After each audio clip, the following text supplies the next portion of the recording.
Today's episode of Friday Rolling on the BS Podcast on the Ringer Podcast Network, brought to you by our friends at ZipRecruiter. You know what's not smart? I don't know. Maybe running 100 plays inside the 10-yard line in Philadelphia last night and only succeeding on like one of them. Sound familiar, Atlanta fans? You know what else isn't smart? Job sites that overwhelm you with tons of the wrong resumes. Luckily, there's a smart way to do it. ZipRecruiter.com/BS. They find people with the right skills for your job. Actively invite them to apply. You get qualified candidates fast. That's why it's rated #1 by employers in the U.S. based on Trustpilot rating of hiring sites with at least 1,000 reviews. Right now, my listeners can try ZipRecruiter for free at ZipRecruiter.com/BS. ZipRecruiter, the smartest way to hire. We're also brought to you by SeatGeek, the best app for buying and selling tickets to sporting events, concerts, and more. For $20 off your first SeatGeek purchase in any game or sporting event. And there's a lot of stuff right now. NFL, college football, Major League Baseball, MLS, NBA's coming.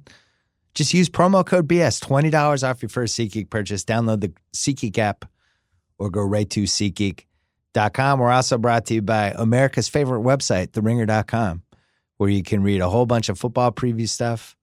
You can read about pop culture. You can read really good writing. Just go there. Check it out. Check out the Ringer Podcast Network, including our new podcast, Dual Threat with Ryan Russillo, college football, pro football, Tuesday nights. Nephew Kyle is producing that one as well. Nephew Kyle, the hardest working man at the Ringer right now. Coming up, we're going to talk to Wesley Morris about the life of the late, great Burt Reynolds and do our top 5 Burt Reynolds movies. And then right after that, Joe House is coming on to talk about Tiger Woods and Week 1 NFL picks. We're going to do a little Friday rolling with House. This is a long pod. House comes on about an hour and 5 minutes into it if you just want the football stuff. But I don't know why you wouldn't want to hear me and Wesley talk about Burt Reynolds. My old Grantland teammate, Wesley, coming up next. First, Pearl Jam.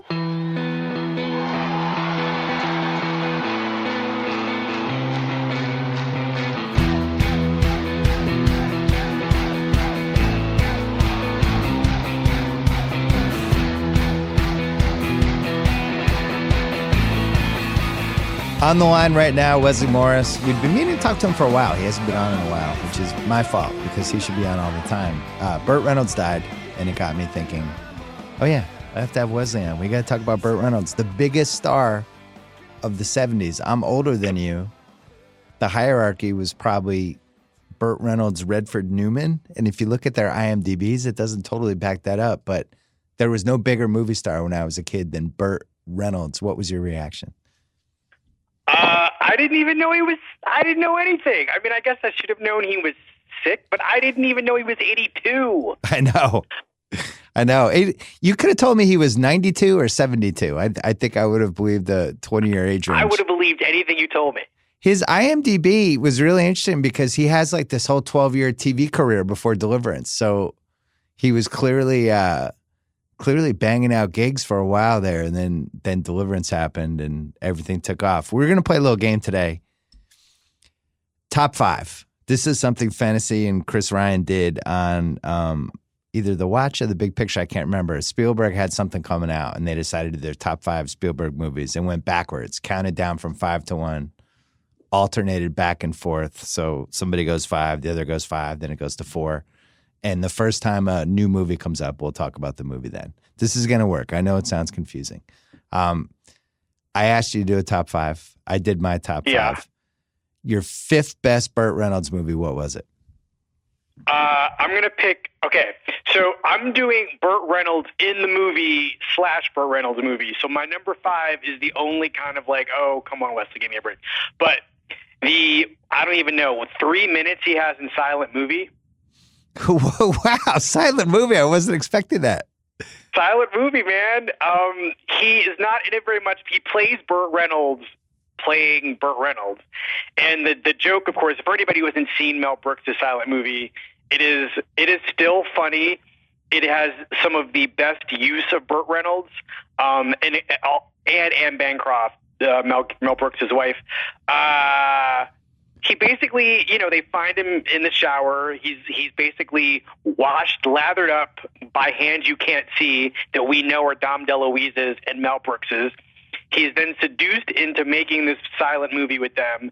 And he just, sorry, the thing about Burt Reynolds that's so great about this sequence, and, you know, it'll become more clear why he was a great movie star while we talk about him, is that there's a thing that I have about Burt Reynolds, or that I experienced watching Burt Reynolds, and one of the reasons I think he was a star is that he's got this thing called joie de Burt, right?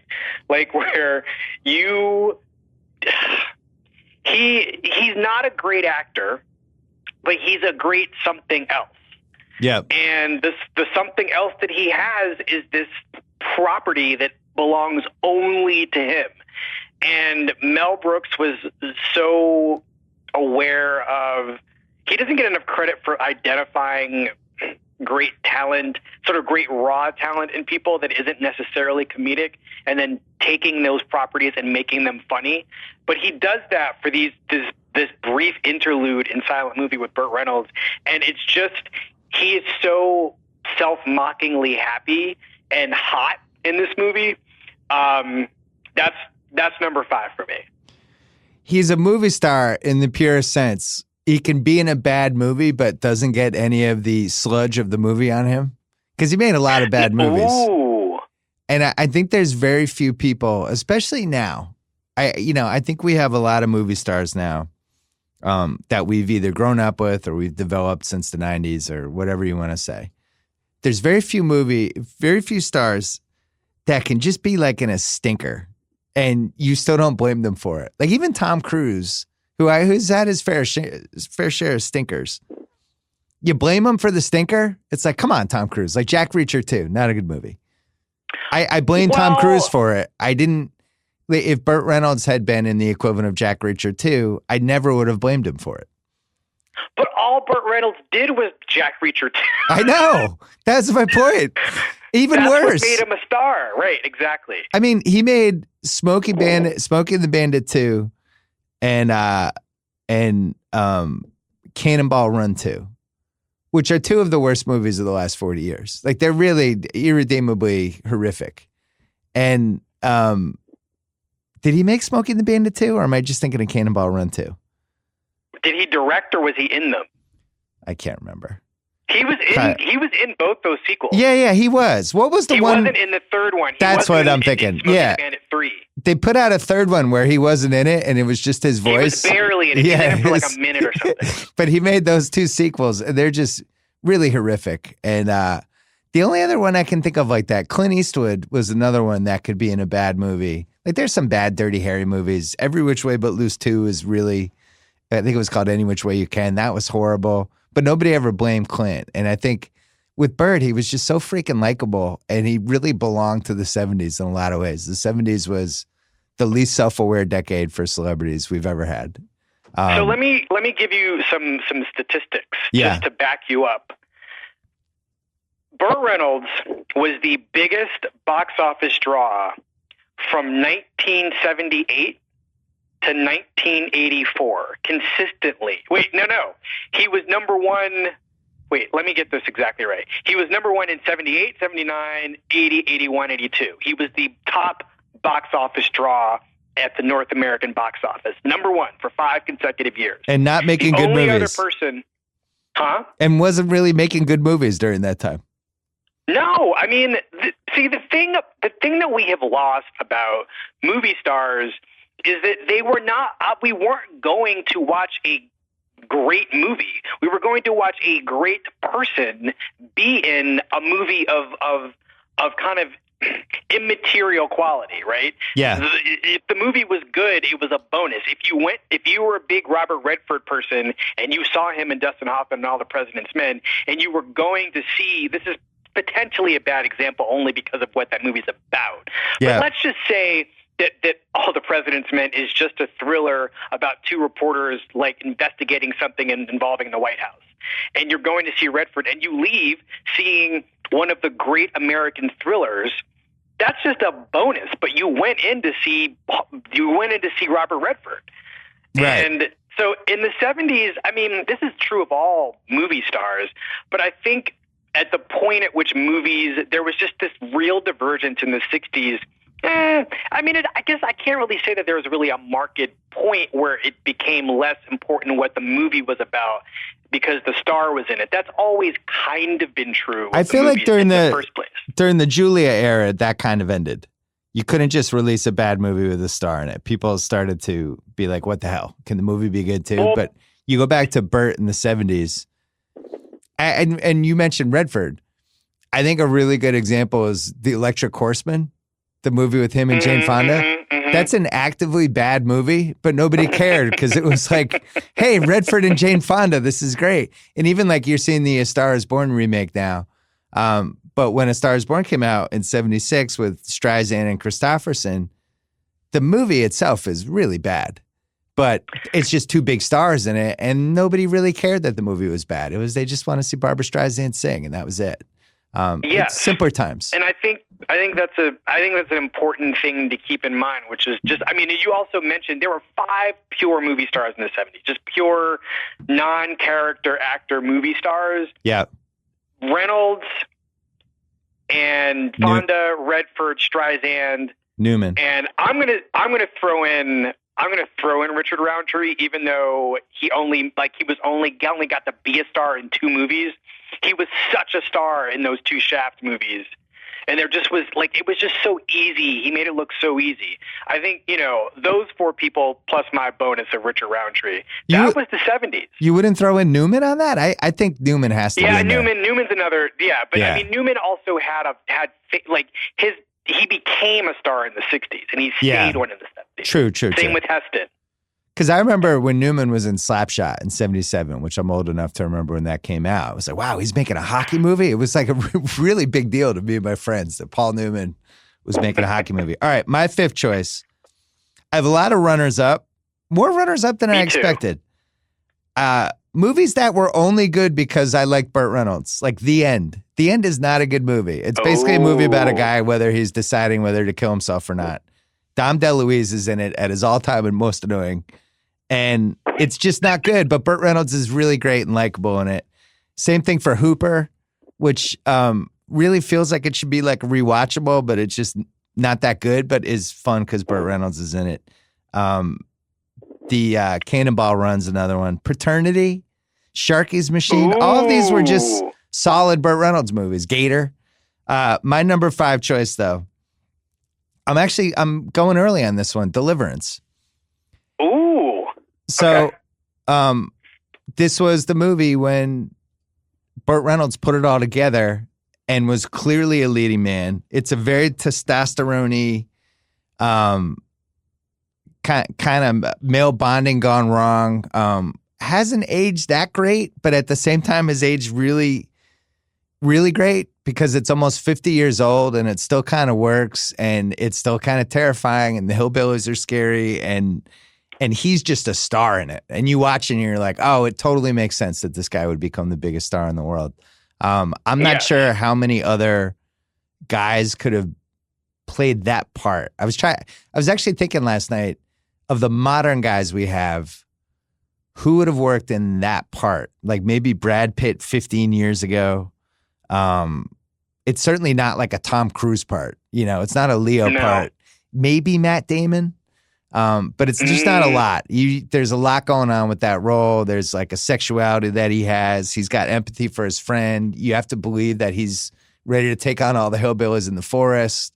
There's a fearlessness that he has. You also have to believe him in that wetsuit. Yeah. Right? Like you have to believe that this is a person who believes in his body enough to just like in front of this total stranger hillbilly guy, take off his outerwear and just walk around for the rest of the movie in this wetsuit. Yeah, it's good. It was one of the most controversial movies of the 70s and led to a lot of squeal like a pig jokes and all that stuff. And now it's like 3 generations removed. Nobody remembers, but it was the movie that put Burt Reynolds on the map. What's your number 4? Number 4, Sharky's Machine. Oh, all right. Make the case. Okay. So here's why I picked this. I picked this because Burt directed it. I think it's the best of the 5 movies that Burt Reynolds directed. Yeah. And this is just on its face, just like a crime cop thriller. But you realize a lot of things. You learn a lot about an actor, about a movie star, I should say, when they make movies for themselves. And one of the things you learn about Burt Reynolds, particularly in Sharky's Machine, is that he likes black people. Like, Sharky's Machine is basically a blaxploitation movie starring Burt Reynolds. And it is also like a very deepened crime thriller that has some like creepy things in it. Like, do you remember the plot of this movie? You know, I haven't seen it in a while, but I was a big defender for years and years. And I just remember it was during this stretch from like 81 to 83 where they would do these kind of action thrillers, but they always had like some sort of dark element. Like they would go like 10% too far with something. And I can't remember what it was in this movie. The 10% too far is the amount of time devoted to spying on Rachel Ward. Oh, yeah. She's this dancer prostitute who is basically a gubernatorial candidate's concubine, played by Earl Holliman, by the way, who I will confess to having. We have not talked about how hot I am for Burt Reynolds, so it seems wrong to say I had a thing for Earl Holliman. That's weird. So I'll just table that. Earl Holliman. Okay. All right. But anyway, she plays basically the concubine of Earl Holliman, the French dude controlling him, and the victim of the assassin hired to assassinate her because she's jeopardizing the campaign, basically. Yeah. And so there's a 20-minute sequence where Burt Reynolds and Bernie Casey, who's really good in this movie. Love Bernie Casey. Yeah. It's him, Brian Keith, Bernie Casey, Brian Keith, Burt Reynolds. Charles Durning plays like the sheriff or whatever, the police lieutenant or captain. And they're just spying on Rachel Ward. It's super duper weird.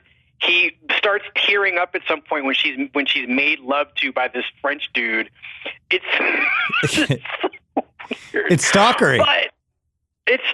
But not despite that. But there's something about the generosity of spirit. There's a lot of time devoted to Rachel Ward's character before she's both fucked and killed. So you kind of have an understanding, even in the limited drawing of this character, that, you know, this is a woman with ambitions and dreams and hopes and sexual desires that don't have anything to do with how much a man wants her. And the whole time, Burt Reynolds or Bernie Casey or Brian Keith is watching her reveal herself in this way. There's a lot of scenes of them just sitting around doing nothing. I mean, Burt Reynolds is there's a kind of command that he has, just in a scene with 5 other dudes. Yeah. He got really trim. The thing about Burt Reynolds that made him hot, I thought, one of the things is that, like, the roundness of his face. He had a moon face, and in a full moon face. And in Sharky's Machine, it's like a crescent or like a half moon. He just got really trim and just looked great. And he's both funny and serious, and you buy him in this. And the reason I put it on this list and I put it at number 4 is just because it's the best of the movies that he made. And I think that if any other, like if this were Michael Mann's second movie, we would have taken it much more seriously. There's so much in this. Oh, wow. There's a really I got to watch it again now. You got to watch it again. You got me excited for it. The music for it. You know, it's really good. Rachel Ward had the iconic trio of this movie, Against All Odds with Jeff Bridges, which I'll defend to the death. And also like unbelievable to use the title and then the title song that makes it big and it actually gets used in the movie correctly. Kudos to them. And one of the great car chases ever with Jeff Bridges and James Woods in that. But then Fortress, which any kid growing up in the 80s, she's like the school teacher and there's like terrorists or something and they have to escape and go down and save the kids. And I was just in love with Rachel Ward as a kid. Anyway, here's my number 4. And I think part of this is just because I saw this when I was a kid in the theater. My dad took me and it was like the best time I ever had in my life. I was like, oh my God. if I could ever meet Burt Reynolds, that would be the greatest thing that ever happened to me. Smokey and the Bandit.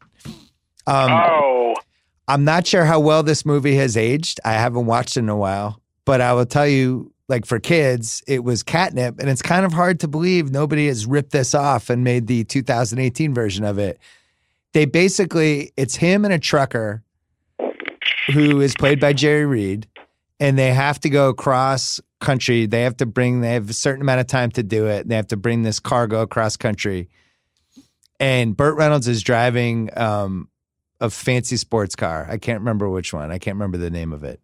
And he basically is running interference for the trucker. And if there's cops, he's kind of distracting the cops so the truck can go fast enough.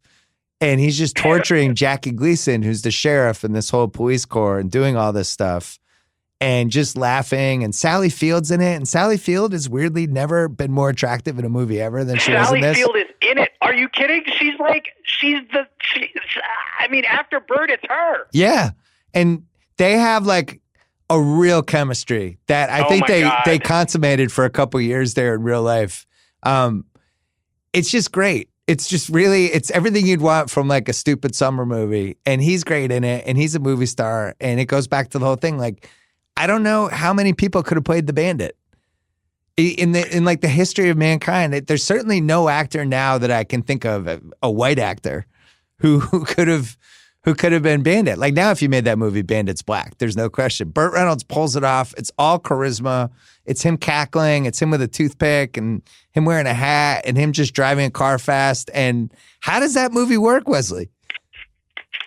Well, it works because it's fun. It's ridiculous. It's first of all, it's got more plot than any movie that runs for 96 minutes needs to have. It's right. So overwritten. Yeah. And it doesn't, but there was a period from like 77 to, I would say, maybe 79, 80, where every sort of big Hollywood movie had about 3 credited screenwriters, and it's like they took 3 different screenplays and just stapled them together. Yeah. And so they had more movie story than they needed. And this really could have been Burt Reynolds just driving for 96 minutes, and it probably still would have made, wait for it, $300 million. Oh, my God. Oh, my God. How big Burt Reynolds was a star. And it's funny because the other thing that it's got is you don't think of this movie as being a romantic comedy, but it's totally a romantic comedy. Yeah. And Sally Field and he, of all the women, now this is an important thing because it might step on my number 3 choice, but I'm just going to, it's worth mentioning since, well, whatever. Burt Reynolds made a lot of movies with a lot of women. Yeah. Sometimes the same woman twice, like Jill Clayburgh. But he and Sally Field, it's so easy between them. And the degree to which Burt Reynolds doesn't do any actual work when he's on screen is just eased by this actress who wants to be taken seriously as an actress, but is so convincing as a movie star. Yeah. And the kind of movie star who you can watch kind of falling in love with Burt Reynolds while also putting up with him. She's not neurotic. She's very easy in her skin. She's very sweet-natured, but also not a sucker. And she also doesn't seem to need him for anything. And this is the most important thing. She seems really, really, really attracted to him.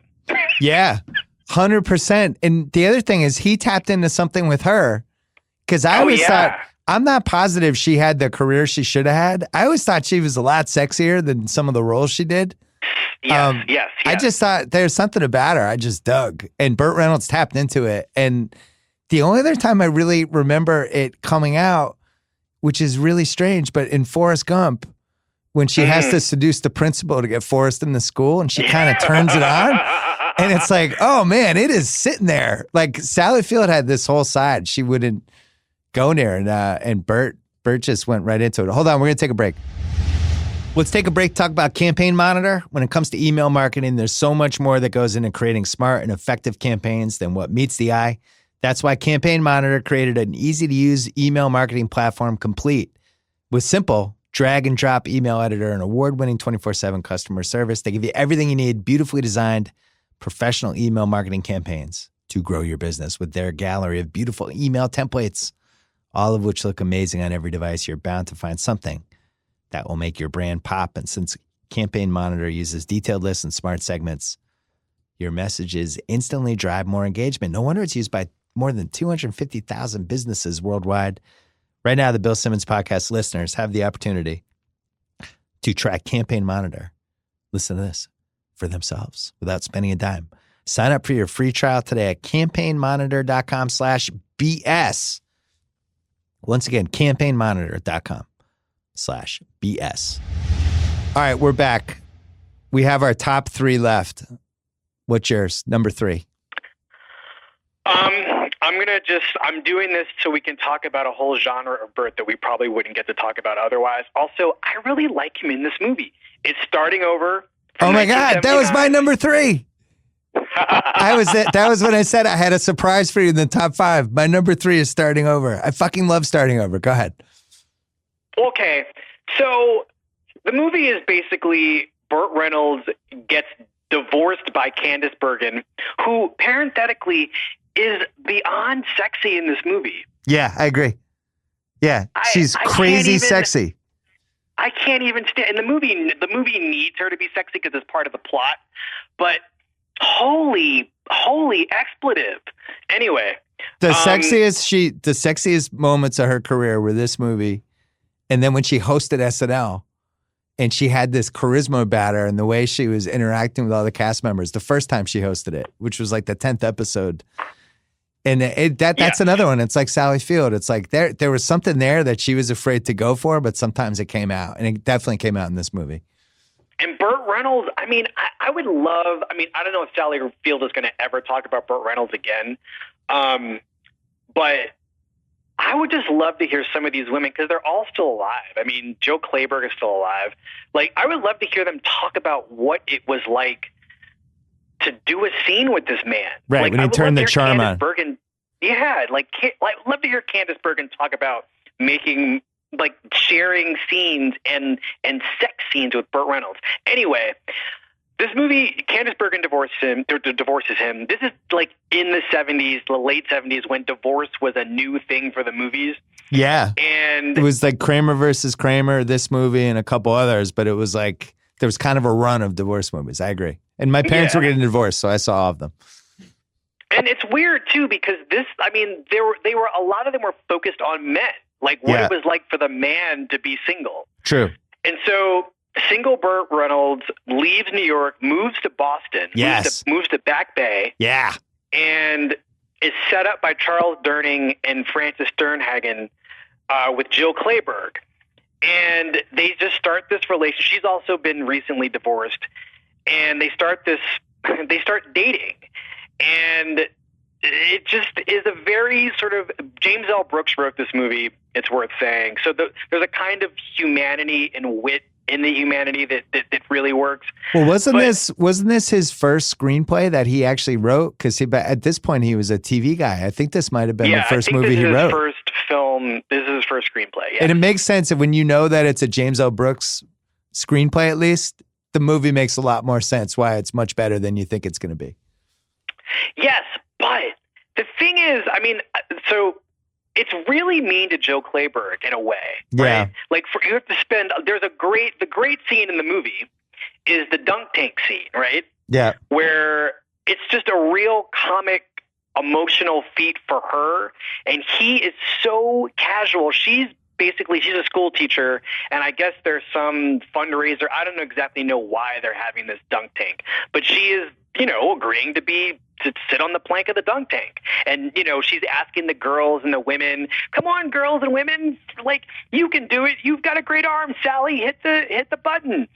And none of the women seem to take the challenge. And Burt Reynolds, who she has just broken up with, like, for maybe the second time, because she's totally neurotic, comes up and starts throwing balls at the button. And she goes in, and then she sort of gets up and she sits back on the plank and says, would anybody else like a try? And he hits her again, and she falls in. And it becomes this very funny painfully prolonged, but at the same time excruciatingly funny sequence where she keeps getting redunked, and by like the third or fourth time she just loses it and starts cursing in front of the kids.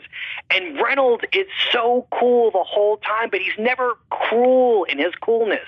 Right. He's just like, I was just trying to get your attention. Now that I've got it, can we please talk about why you dumped me?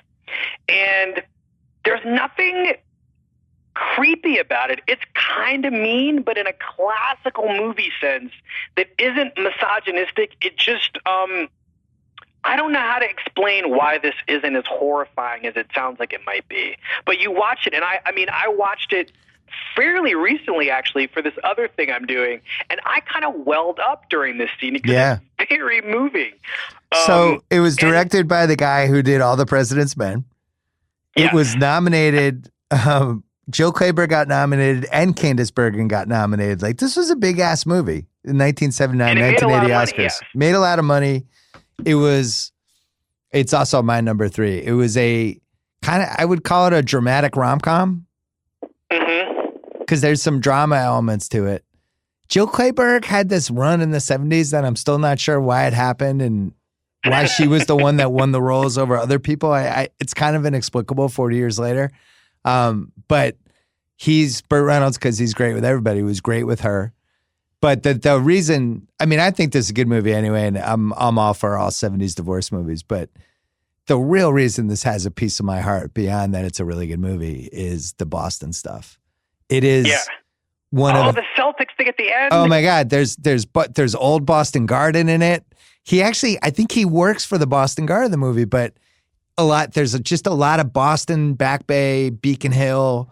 They filmed it in 1978 during the blizzard, and there's a ton of snow in the movie. Like it really feels like Boston. The two movies that The Verdict even more of the case, but the two movies from that era, from when I was a kid living there, The Verdict and Starting Over, where you can just go and be like, oh man, look at this Boston footage. Holy shit. And then he's at the peak of his powers.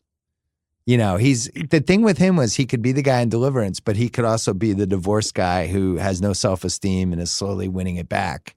That he could be those two people in different movies.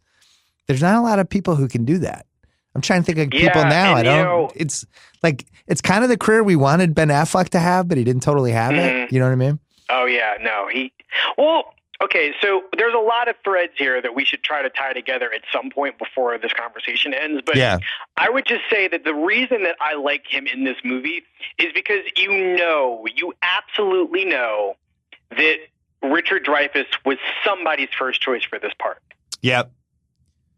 Somebody wanted to do Goodbye Girl to Electric Boogaloo, and for whatever reason, it didn't happen, and it went to the opposite of Richard Dreyfuss in Burt Reynolds. Yeah, and there's something about him. There's a scene in this movie where Jill Clayburgh, who it's really interesting because she's so neurotic and she's so high strung and she's so prepared. There's the other great moment in the movie is that when they meet. So you spend the first 15 minutes with him just sort of like watching his life unravel and him trying to figure out how to basically start over.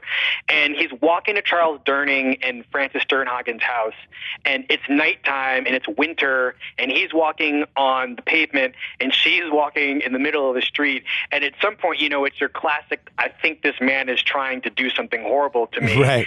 And at some point, he comes up on her a little bit because I think he's trying to cross the street, but it's a little bit aggressive. And she turns around and says, "If you come one step closer to me, I'm going to cut your fucking balls off." Right. And it's so funny the way she just goes from 0 to 100. And the punchline is, he gets to the house. And he opens the door, and Charles Durning is like, "We're about to call the cops." And Burt Reynolds says, "What?" Says, "Why?"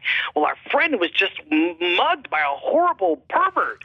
And there's a cut to Joe Clayburgh just sitting there looking up at Burt Reynolds. Yeah, it's just great.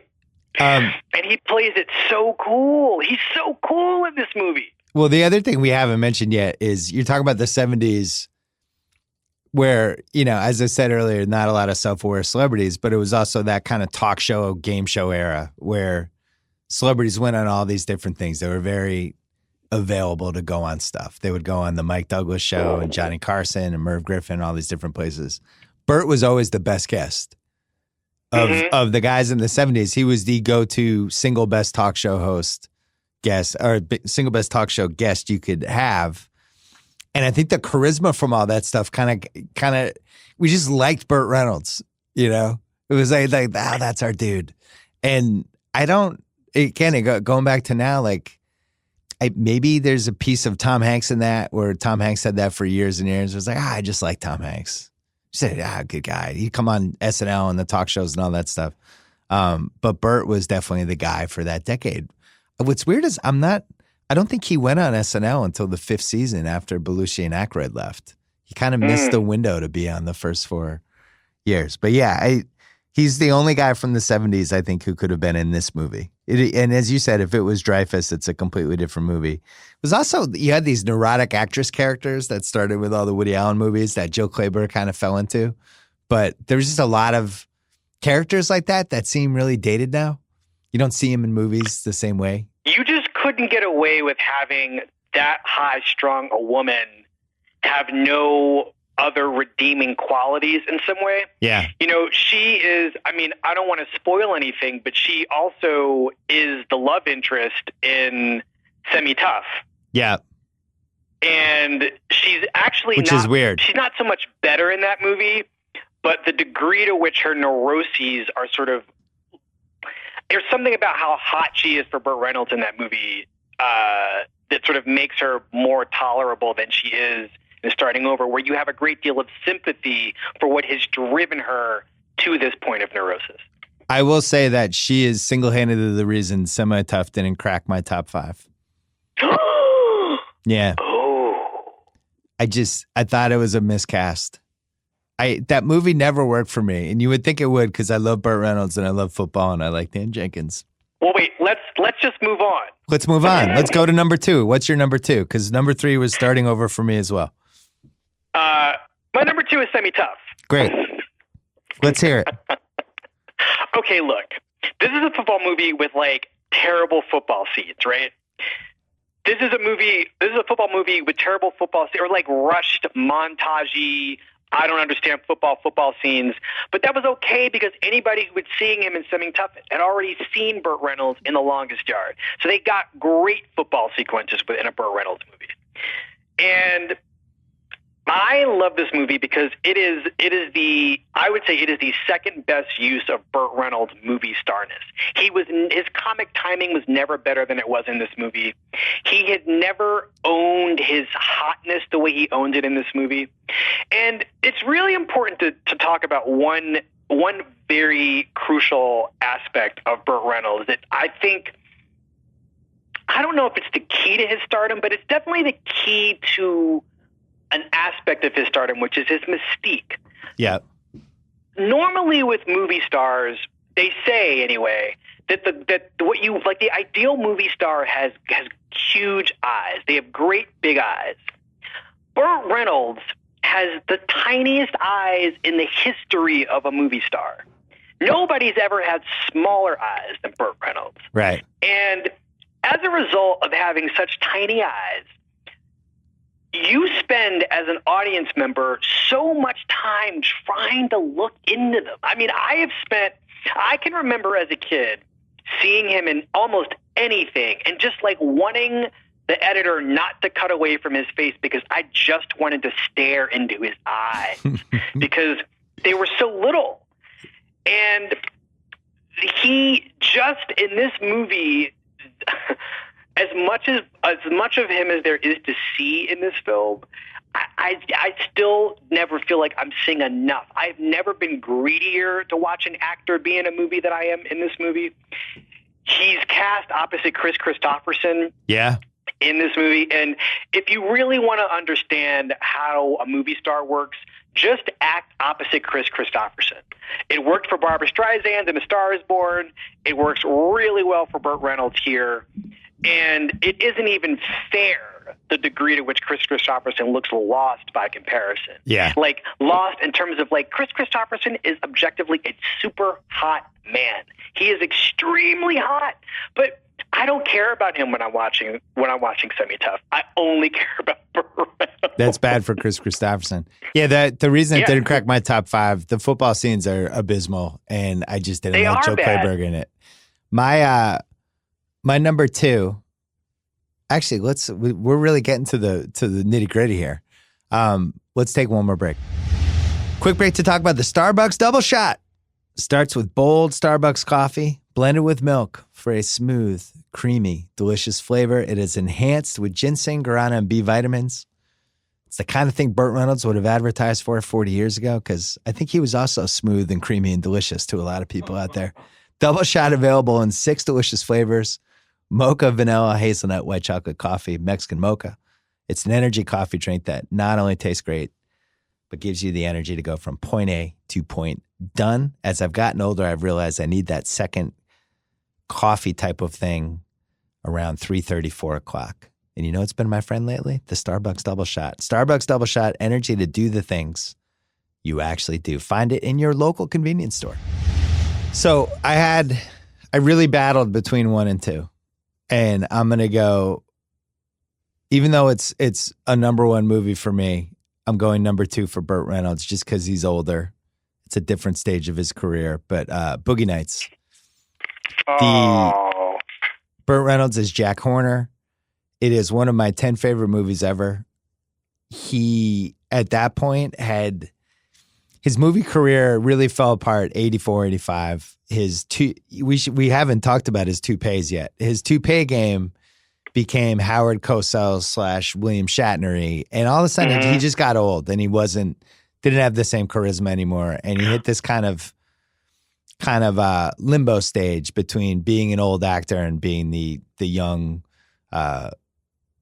great actor hunk guy that he was in the 70s, early 80s. Can I interrupt you for 1 second just to talk about that stretch that he, like, from Smokey and, like, let's say from Stroke or Ace or City Heat with Clint Eastwood and Stick, so 84 and Heat. He goes from Stick, it's like just naming some of the greatest, like, non-hit hits. City Heat, Stick, Malone, Rent-A-Cop with Liza Minnelli. I mean, Physical Evidence. And then he made Heat. Cop and a Half. He made Heat, and when it would come up on cable, the last 20 years, you'd get excited because Heat was on, and then it was, it's the Burt Reynolds Heat. So it was just a rough stretch. And then he married Lonnie Anderson, and they were just the creepiest, weirdest couple. And he said after, it was the biggest regret of his life.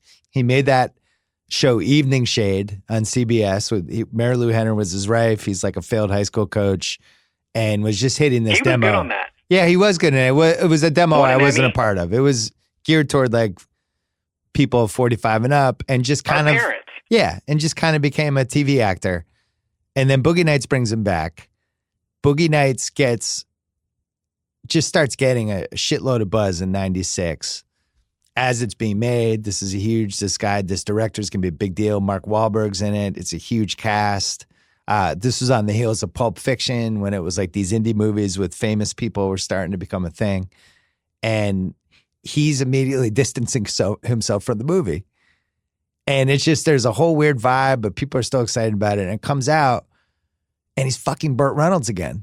He's completely revived as whatever charisma he had. It's not as sexual, because Jack Horner's not really a sexual character, but is definitely, appreciates sex, values it, wants to turn it into art. There's that great scene when they're cutting whatever the Dirk Diggler movie is, and the guy's like, "This is the best film we've ever made." And the guy who's editing is like, "It's a real film, Jack." And he's like, "This is one they're going to remember me by." And it's just, he's this father figure / kind of artist in a world where porn is just heading toward video cassettes and just this grisly ending. And he's great in it. And I can't imagine anybody else in it. I also can't imagine a better like career revival part than that. Now, he was in Striptease, Fantasy, that we'll read Fantasy's top 5 at the end. Striptease cracked it. So it's not like he hadn't tried the comeback part, but this worked out about as well as it possibly could have. It's hard to imagine anyone else in the role. And he had real tension with Mark Wahlberg that spills out in the pool scene where they get in the fight. And it really does seem like they're going to get in a fight. And Paul Thomas Anderson said on this podcast that it really was tense for those 2 days. And a lot of stuff spilled over in that scene. And you can feel it. It really seems like they're going to start punching each other. Great role for him. Fantastic, iconic movie. And that's my number two. Why did he distance himself from it? I think he never saw it. And I think he didn't realize it was going to be so porn heavy. And he just didn't instinctively like it. And I don't think he liked Wahlberg. And I think he thought, I was researching last night. He said he was really dismissive of Paul Thomas Anderson. Like he gave some interview to GQ 3 years ago and they were like, do you think you'll ever work with Paul Thomas Anderson again? He's like, I don't think so. He's too full of himself. And he told this story about Paul Thomas Anderson bragging about the opening shot in Boogie Nights and how like unique it was to have the camera just follow it all the way through that thread for the first 4 minutes. And here's this quote where he's like, I had to explain to him that 5 other movies have done it. And then I listed the 5 movies to him. He was just like such an asshole. But I think he became an asshole. I think that was part of this whole Burt Reynolds from mid-'80s on. I think he was so famous, he kind of became really hard to work with in a lot of ways and he was the biggest star in the world forever and could not fit in from a chemistry standpoint a lot of the times. Yeah, that's interesting. Like I'm as you know, I'm an enormous lover of Paul Thomas Anderson, and this might be my least favorite Paul Thomas. I know that's one of our rare like divergences. I don't dislike it. I just don't love it as much as other people do. And I think my central problem with that movie is that I actually don't think Wahlberg is that good. And he creates a void for me that no one else in the movie can fill. And I also think it is his least original movie because it's so besotted with great aspects of other great movies, right? Yeah. I still can only see Scorsese and Tarantino in this movie. I don't see Paul Thomas Anderson. Hold on, I gotta wipe the tears out of my eyes. They're hurting my feelings. I mean, look, he's one of our great filmmakers. Period. He might be our greatest American filmmaker, and this is a young person really. I don't want to say punching above his weight, but kind of punching above his weight in a great sense, right? This to me was an omen of everything else that happened. He more than capitalized on it. But I also think that, you know, he was doing a thing that Tarantino was good at, which is like taking some rubbish heap movie star who used to mean something to this country and resurrecting them and telling you as an audience member why they mattered. Yeah. But I think that for me, it is like, I think Boogie Nights is a great work of like karaoke and pastiche and not terribly original storytelling or ideas. Well, you're never coming on my podcast again. So what's your number one? We have one more. We have one more to do. What's your number one? What's your number one Burt Reynolds movie? It's Smokey and the Bandit. Ah, that's your number one. You love the Burt Reynolds Sally Field. I got it. Well, I mean, it's complicated about Burt because, okay, so for years first of all, there's 2 versions of Burt Reynolds, right? There's mustache Burt and clean shaven Burt. And in Sharky's Machine, bearded Burt. And then there's toupee Burt. There's just so many different iterations of this guy, all based around hair, right? And there's also the fact that he seems like he's something else, right? He isn't just some white guy. There's some other race or ethnicity in there somehow. It's Florida. You know, he says that he's Cherokee, right? Yeah. I thought you were going to say Florida. No, I mean, he's Cherokee. Okay. You know, and so what you see something in him that is just so unusual and it's so fascinating. And it kind of made, you know, he was tortured by being compared to Brando because he looks so much like Brando. It's insane. But with the mustache, he looks like Clark Gable. And without the mustache, you know, in the 70s, he looked like Sean Connery too. Yeah.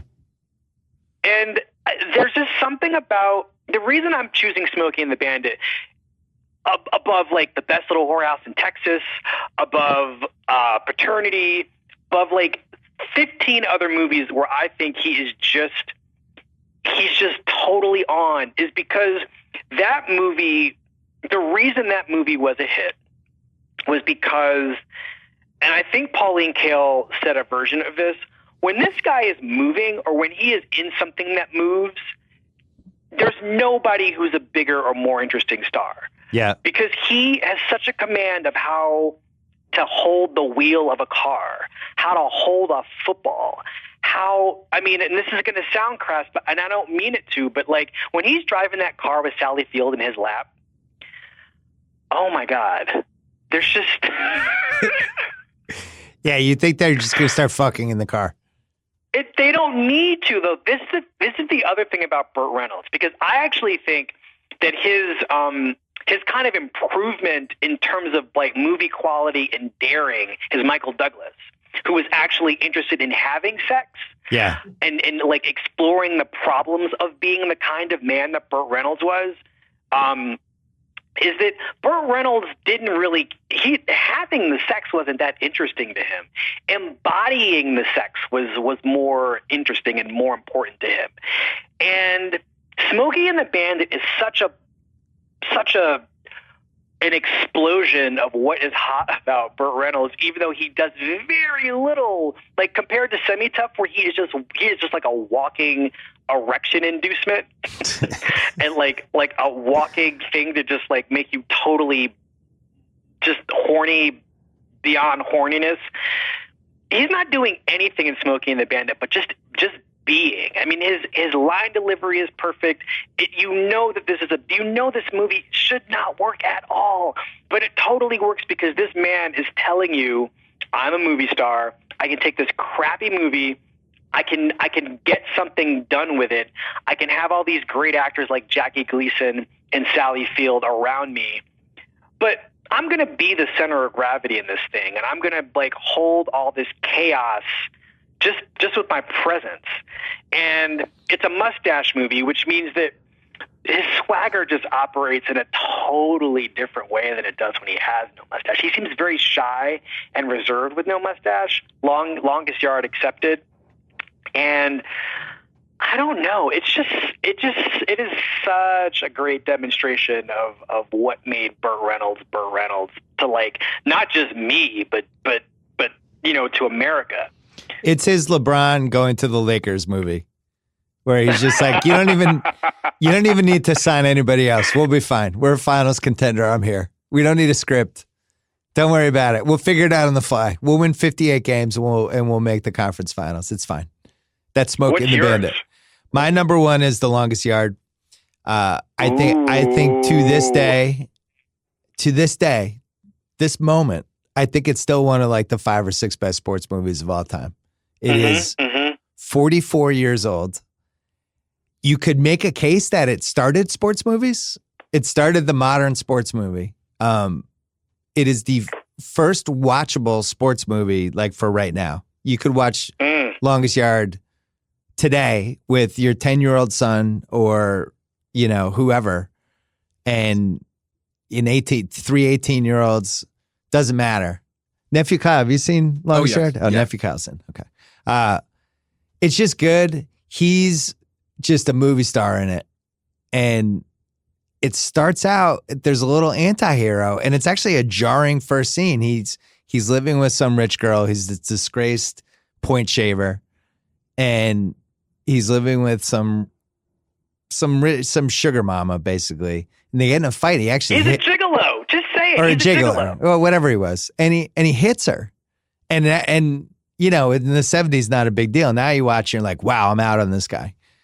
But they wanted to establish that this was not a good guy. When they make sports movies now, it's like, this guy's not a good guy. He like spit at a fan. Back then, it was like, this guy's not a good guy. He's shaved points and he's hitting his girlfriend in the opening scene. And he goes to jail. He gets chased around, goes to prison. All of the prisoners look down on him because he's this guy, Paul Wrecking Crew, shave points. And eventually he realizes like to kind of curry favor with who they trap him in some sort of thing, and he has to play the guards in a game. He has to organize a team. The evil warden, played by Eddie Albert, basically organizes a convicts versus the guards game. Burt Reynolds as QB. And I won't spoil it if you haven't seen it. I know you've seen it, Wesley. It's unspoilable. But the last half hour still holds up as just unbelievable. They film everything wide. The football scenes are outrageous. He is the most convincing, best quarterback who has ever been in a movie. I've seen people. He played football. He played football in college. I've seen lists where people are like, "Oh no, here's the best sports movie quarterbacks ever." And if it doesn't have Burt Reynolds and Longest Yard on it, it's like just take it off the internet. He's by far the best. He's running run pass option. He's running sweeps around the right. The warden threatens to frame him for caretaker's murder. And he decides, all right, I'm going to have to throw the game, and starts throwing the game. And then Granny looks at him on the bench and he's like, I never thought you'd sell us out. And Burt Reynolds has a change of heart and brings the team back and has one of the great speeches at the end. And then it's like 4th and goal from the 1, which is why it's called The Longest Yard. And he has this crazy run and he scores. Has the stick this in the trophy case line at the end. He's a movie star the entire time. He's the most convincing football quarterback we've ever had. He's funny in it. Like, there's really funny scenes. It's like all the best things about Burt Reynolds. He gets to have sex with Bernadette Peters in it. He's just great. It's a total movie star role. And when they tried to remake this with Adam Sandler 30 years later, and then they had Burt in the old guy tight end role, it honestly pained me. It was like water torture. I just couldn't believe they did it. They tried to turn it into like a slapstick comedy, and to me, it's like you can't remake Longest Yard. It's like remaking Rocky. It's like remaking Hoosiers or Slapshot, or you just can't. And Adam Sandler did, and I will never forgive him for it. But anyway, that's my number one Burt Reynolds movie, and I've watched it a staggering amount of times. It's an important thing to say that Robert Aldrich directed this movie. One of the great directors of classical Hollywood. He made The Dirty Dozen, made Whatever Happened to Baby Jane, really understands like how to use studio assets to get studio value. But there's a grittiness to this movie that you don't associate with Aldrich. But I mean, like a visual grittiness, like human grittiness, yes. And Hal Needham did the car chase choreography. There's a car chase in the movie, and that was in the beginning.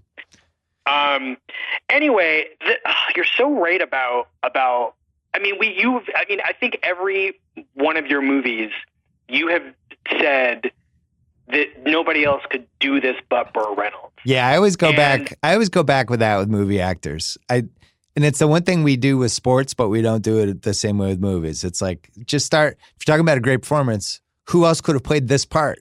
I can't come up with anybody. Maybe it certainly Newman. Isn't Adam Sandler. No. Maybe Paul Newman. Maybe. Yeah, I don't know if he's too short. I don't know if he could have pulled off the football as convincingly, but anyway. Paul Newman isn't sexual in the same way that Burt Reynolds was. I mean, Paul Newman is insanely beautiful and sexy, but he was sexual, but it just would be a different thing because there's something louche about Burt Reynolds when he wanted to be louche, right?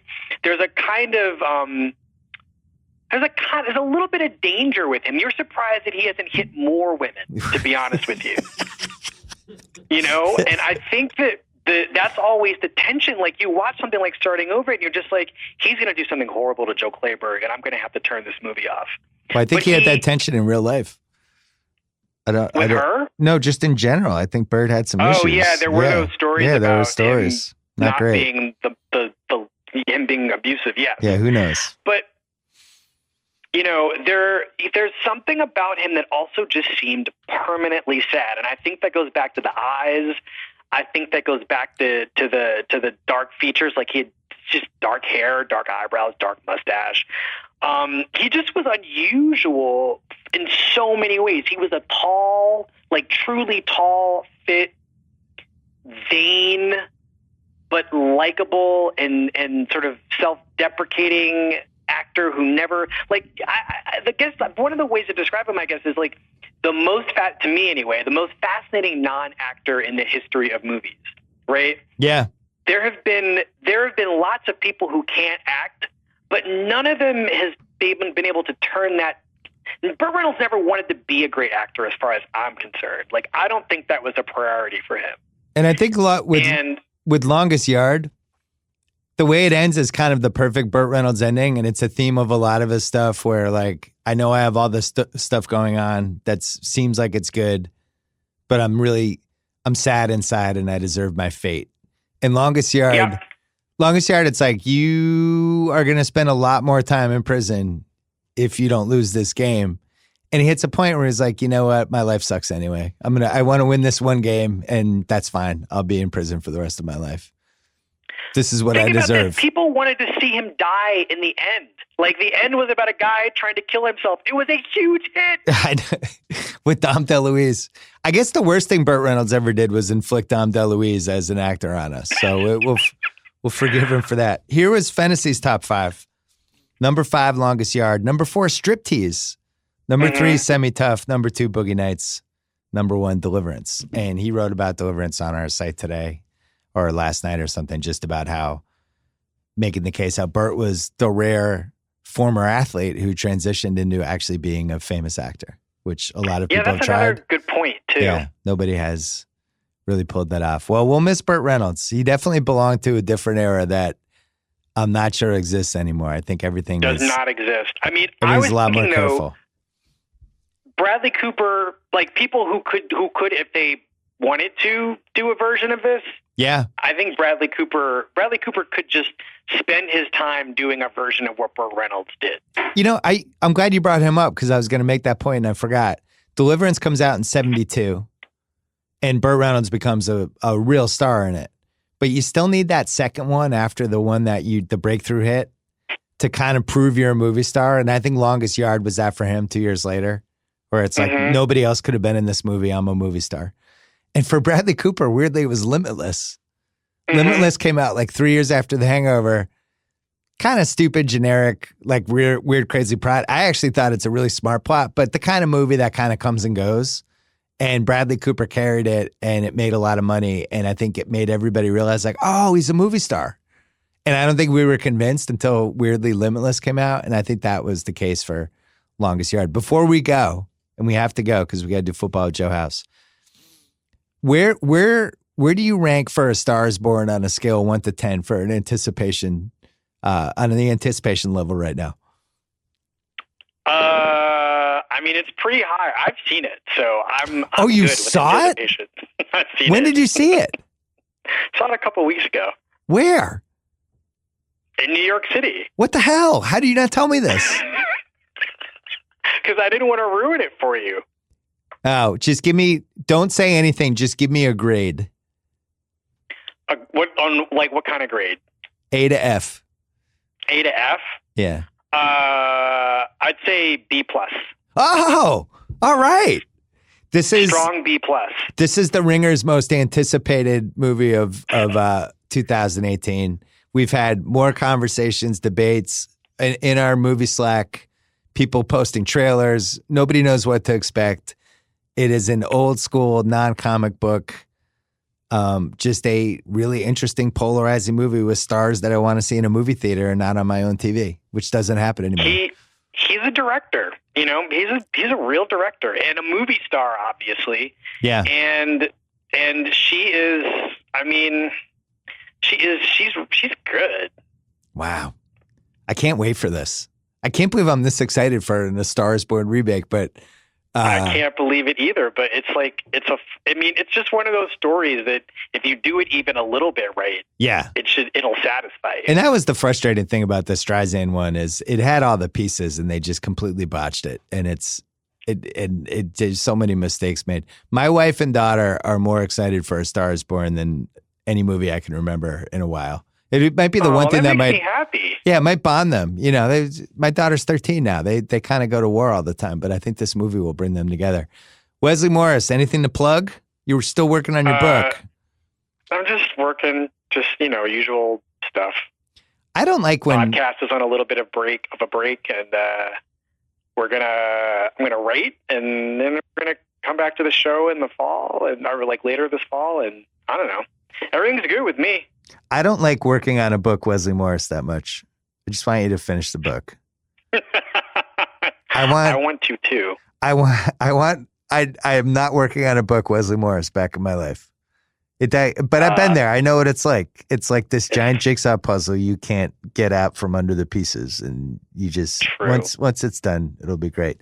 Thanks for coming on. Me and Burt Reynolds appreciated it. I will talk to you soon. Rest in power, Burt Reynolds. Say hi to Joe House for me. All right, I will. See you.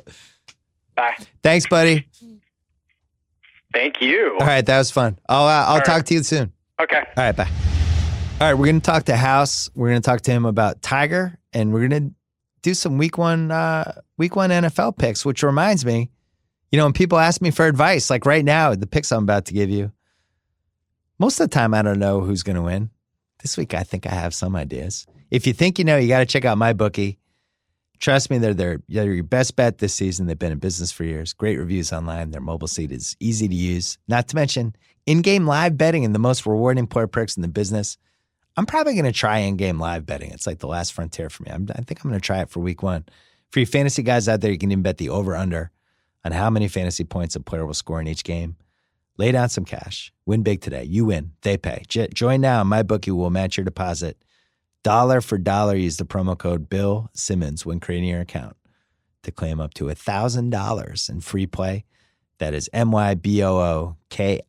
And don't forget to use the promo code Bill Simmons when creating your account to claim the bonus. You play, you win, you get paid. And hopefully I get paid after I make these week one picks with Joe House. He's here right now. All right, it's time for a throwback edition of Friday Rollin'. We rolling, Joe House? We rolling. It's Friday. It's the first week of the NFL season.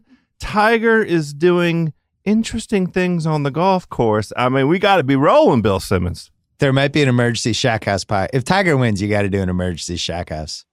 It just has to happen. It won't even be an emergency. We're already lined up for Sunday. Oh, good. We forecasted it. Okay. Tiger, he's back, man. I don't know what changed, but he's banging it out. What's changed? His health. He is finally, for the first time in half a decade, physically and mentally able to just go out and compete at golf.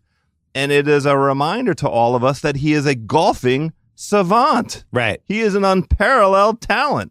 I mean, lots of folks in the golf commentariat world point to this time last year where it was big news that his doctor gave him approval to go out and start chipping. You're allowed to do little 6-inch movements with your wrists again, Tiger. I mean, a different kind of 6-inch movement. I'm sorry. But here we are. Not only is he competing for majors, which he hasn't done in eons, but he's going out and shooting crazy low scores. The 62 that he shot yesterday is the lowest, his career lowest opening round since a 61 that he shot back in 1999. Crazy. We thought I had given up mentally. I'd given up.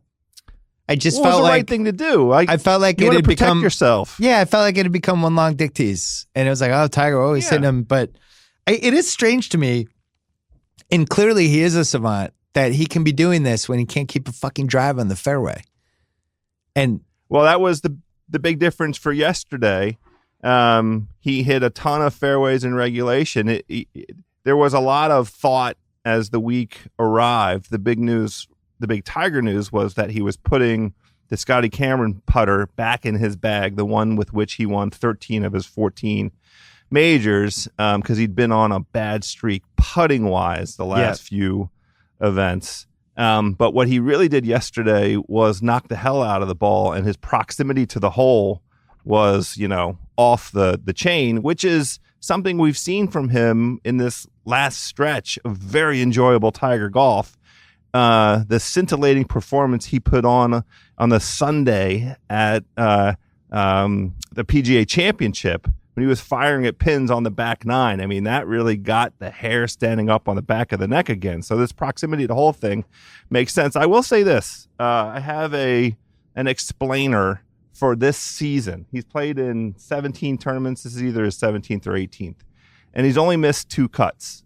He missed the cut at Riviera in the early, golf season in January, and he missed the cut at the U.S. Open. And he really missed the cut at the U.S. Open because of an opening round 78 that included a triple bogey on the first hole. He just kind of had a brain fart kind of deal. But the guys at the Golf Channel were observing that Tiger has been starting off slow, which is true. His average position in the first round across the season has been 43rd. The thing that I would say about that, he has been playing this season in a way that suggests he has been wanting to simply make cuts. So he's been playing more of a conservative style of golf, not necessarily like the Tiger brand of golf, because he's back in a race car. His body is a race car. Yeah. BS. I mean, I don't know if it's a Maserati or a Lamborghini or it's definitely something Italian. But he's back in that race car and he's finding out, if I push the pedal this way, what am I capable of? It is no coincidence that he leads the PGA Tour in scoring average on Saturdays.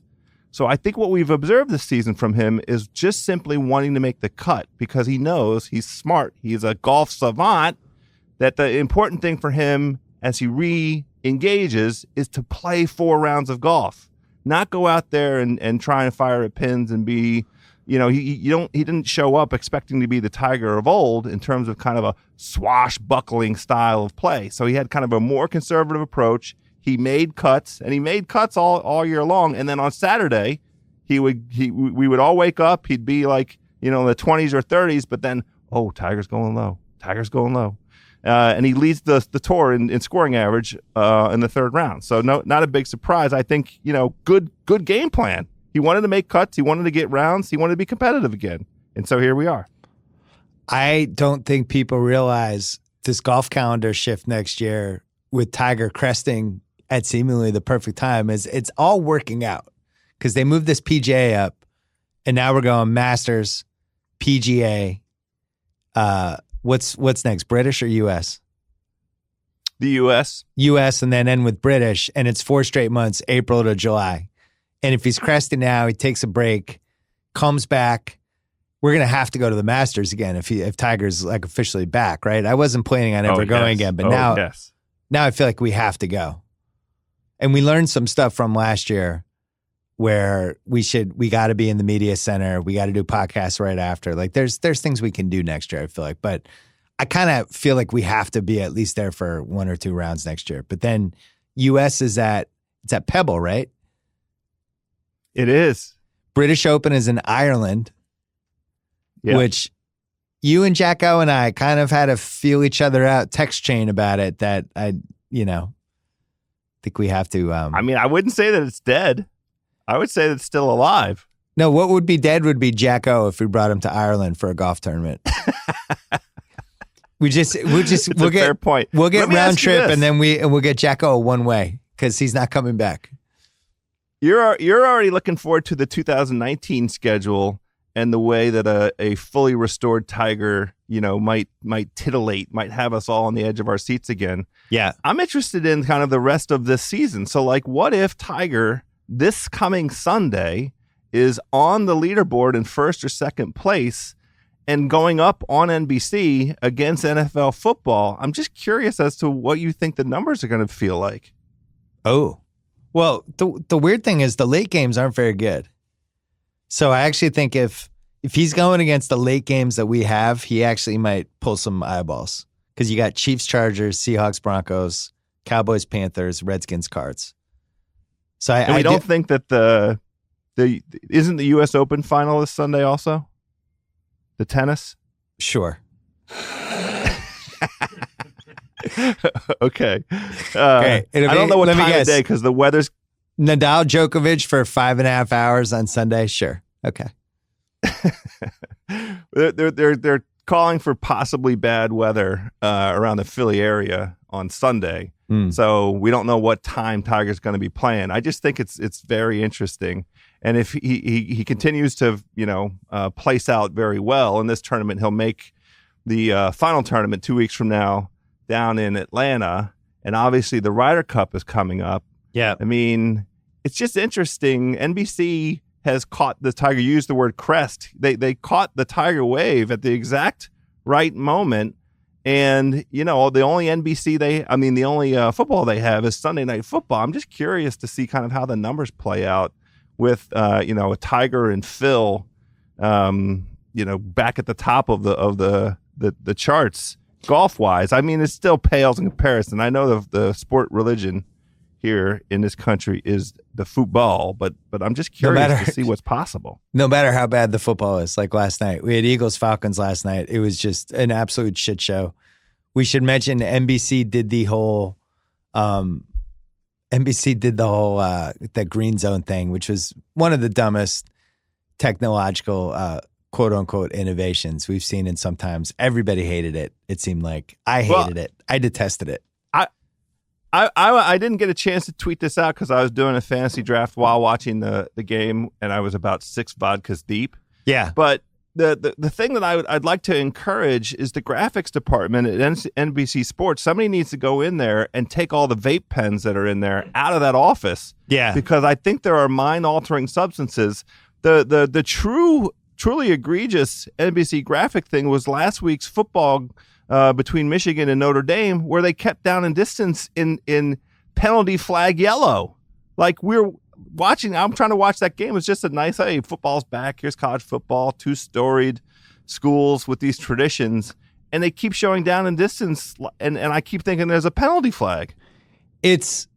So my theory on this, anytime there's a bad idea, I think what happens is you have these networks and they just have a lot of executives. And they have a lot of people, and they'll have meetings, and they'll have like a meeting in June, and they'll invite 20 people. Because I used to see this happen at ESPN.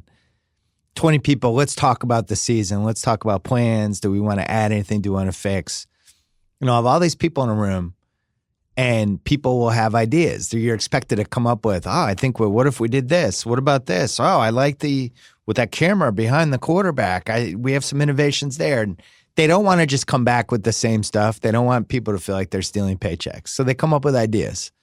And at some point they went around the room, and somebody who clearly had been in the parking lot hitting the vape pen in a major, major way, it was like, what if we shade the area from the line of scrimmage all the way to the first down marker on 3rd down? We make that darker.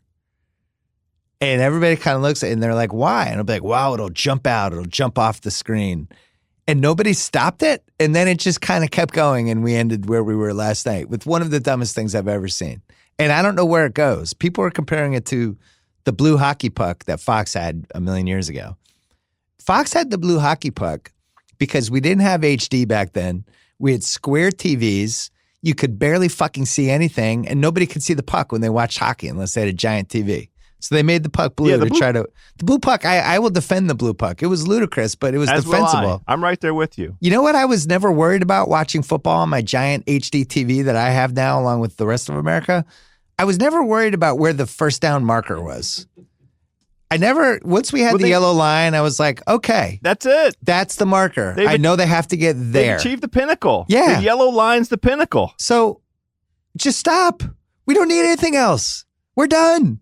So I don't know how much dumber and idiotic this can get. I joked last night, like, make the end zone, make white sparks shoot out of the end zone and put the fucking uprights on fire. Like, where does this end? Matt Ryan could have used, some enhanced accuracy adjustment to the flight of his ball because, God, he sucked last night. He sucked, and he kind of sucked last year too. And it was same old Falcons. It really was. It was that first drive. They get down inside the 4 plays. They don't score. They get stuffed. Next time, they just get a field goal. End of the game, same thing. It's like the same thing we watched last year. They have all the same problems. I was stunned that they didn't, the Julio Jones factor with just him being double covered. Collinsworth calling out how they're double covering him on that last drive, and they're still trying to get the ball to him. The Falcons are who we thought they were. So our pal Chris Ryan. I'm sorry. No, go ahead. Ryan. He is our pal. I love Chris Ryan, but our pal Chris Vernon retweeted somebody. There was an outstanding stat somebody cobbled together that showed top red zone targets of the past year, and Julio Jones was second, and the conversion rate for touchdown was everybody else was like, there were two guys around 50% conversion rate. It was like DeAndre Hopkins and I don't remember who the tight end was, and Julio was there with 20 targets. Guess how many touchdowns? Unless you already saw this stat. Wasn't it like 2? I think I saw it. It was, well, the one that I saw, I don't know if it was accurate or not, said one. One Jesus. touchdown out of 20 targets. Well, because it's week 1 and because we both love gambling, we were going to make a couple picks. I don't know if we're going to do this every week. I was hoping you were going to say that. Yeah, I don't know if we're going to do this every week, but we're going to do it this week because it's week 1. Week 1 is both terrifying because there's so much turnover and change and all that stuff, but also week 1 and week 2, as you know, and as anyone who's ever listened to this podcast know, is when the best value is. It's when Vegas has no idea who's good and who's not good. It's when the public is betting on the wrong teams and pushing the lines the wrong ways. I see some inefficiencies, to say the least. Oh, nice. There are a couple fishy lines. Now, Last night's line was fishy. Fishy enough that I stayed away. Philly, that line dropped to -2. And I got scared and I stayed away. I felt out Sal about maybe doing a bet. He was already in on Atlanta. Sal was all the way in on this line's so fishy, I'm betting the Falcons. Sal does that sometimes. Yeah. Did not work out. I understand that logic. And watching the entirety of that game, it wasn't like I thought that Philadelphia was markedly better than Atlanta. Atlanta's good. It was. Yeah, you're getting points in a game either team should have won. That's where you want to be. There was some bad luck. And if they get a touchdown at the end, they cover. I think what struck me with Philly, we're not going to overreact to any game in the first 6 weeks. We've been down this road too many times with football. I mean, we're nearly 50 years old. We're finally learning. Yeah. But what struck me with Philly was the lack of speed on offense. I do think that's a problem. Maybe when Alshon Jeffrey comes back, that gets fixed a little bit, but they just seem slow. It just seemed like a grind for them, for their receivers to get open, really until that last drive when Corey Clement, when he burst through on that like 35, 40-yarder and he actually had some space for once. I think they're going to reimagine themselves maybe because they still have a good line. I know some guys are still banged up, but maybe as like this power rushing ball control team and then mix in the RPO and figure it out as it goes along. Wentz will help, no question.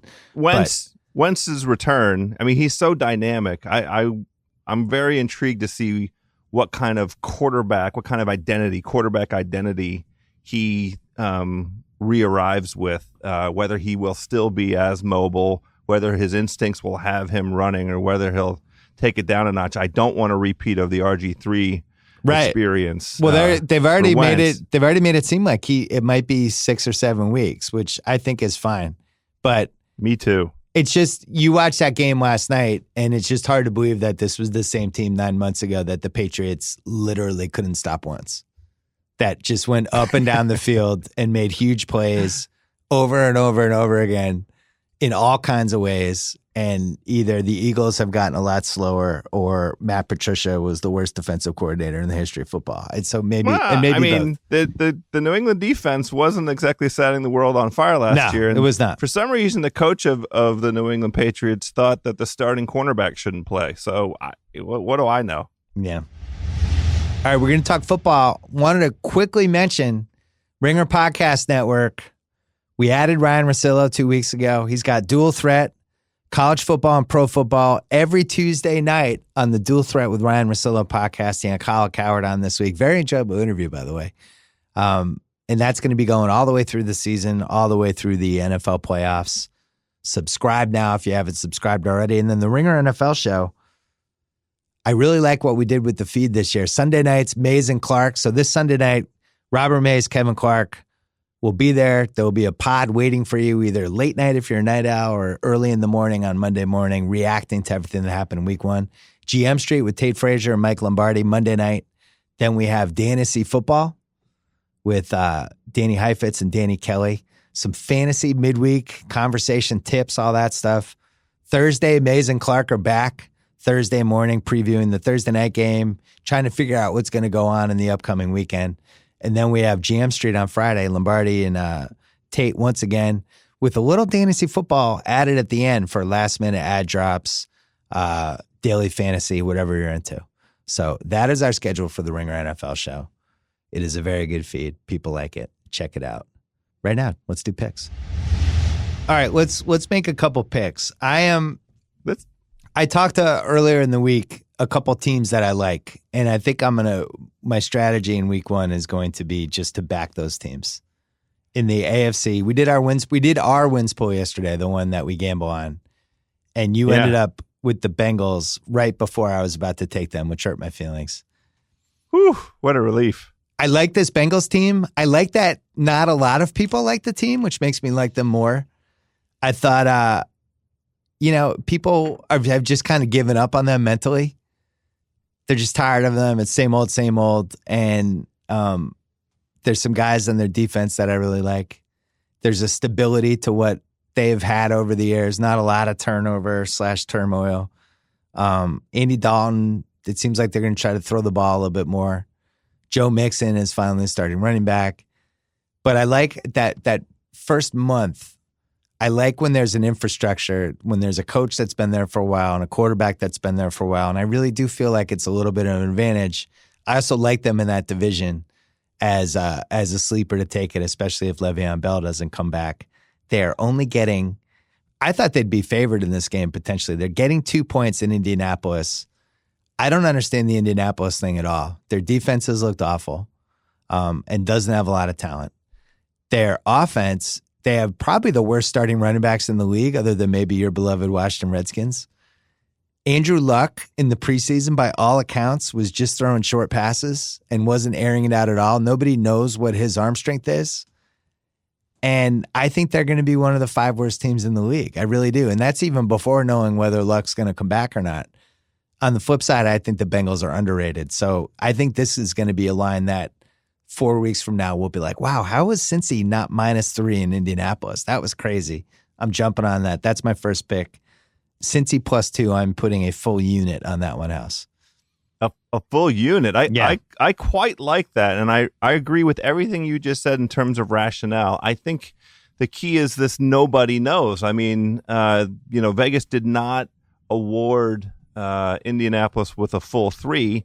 So they're tapping the brakes a little bit. Only 2 for the home team in the home opener. Well, I don't think people think Cincinnati's good. I think that's what it is. I think they feel like this is 2 shitty teams playing each other, and I'm not sure that's the case.